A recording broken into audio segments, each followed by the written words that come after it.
Chapter 17. The sin of Judah is written with a pen of iron. With the point of a diamond it is engraved on the tablet of their heart, and on the horns of your altars. While their children remember their altars and their wooden images by the green trees on the high hills.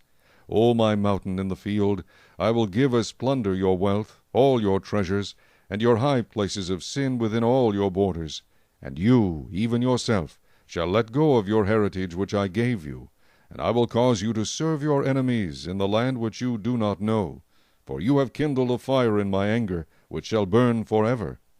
Thus says the Lord, Cursed is the man who trusts in man, and makes flesh his strength, whose heart departs from the Lord. For he shall be like a shrub in the desert, and shall not see when good comes, but shall inhabit the parched places in the wilderness, in a salt land which is not inhabited. Blessed is the man who trusts in the Lord, and whose hope is the Lord.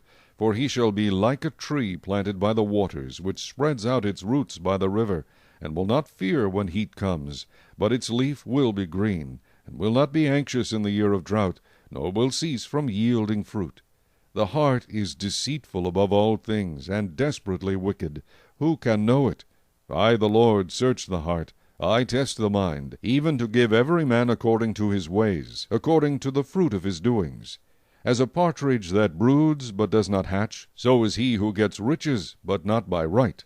It will leave him in the midst of his days, and at his end he will be a fool. A glorious high throne from the beginning is the place of our sanctuary. O Lord, the hope of Israel, all who forsake you shall be ashamed. Those who depart from me shall be written in the earth, because they have forsaken the Lord, the fountain of living waters. Heal me, O Lord, and I shall be healed. Save me, and I shall be saved, for you are my praise. Indeed, they say to me, Where is the word of the Lord? Let it come now. As for me, I have not hurried away from being a shepherd who follows you, nor have I desired the woeful day. You know what came out of my lips. It was right there before you.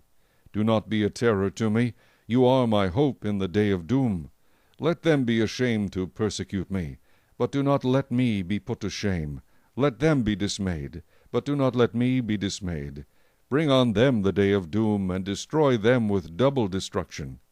Thus the Lord said to me, Go and stand in the gate of the children of the people, by which the kings of Judah come in, and by which they go out, and in all the gates of Jerusalem, and say to them, Hear the word of the Lord, you kings of Judah, and all the inhabitants of Jerusalem who enter by these gates. Thus says the Lord, Take heed to yourselves, and bear no burden on the Sabbath day, nor bring it in by the gates of Jerusalem, nor carry a burden out of your houses on the Sabbath day, nor do any work, but hallow the Sabbath day as I commanded your fathers. But they did not obey, nor incline their ear, but made their necks stiff, that they might not hear nor receive instruction.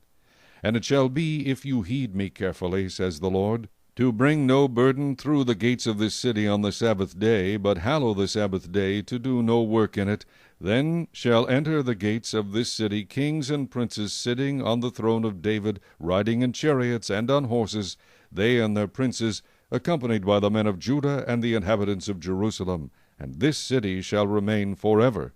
And they shall come from the cities of Judah, and from the places around Jerusalem, from the land of Benjamin, and from the lowland, and from the mountains, and from the south, bringing burnt offerings and sacrifices, grain offerings and incense, bringing sacrifices of praise to the house of the Lord.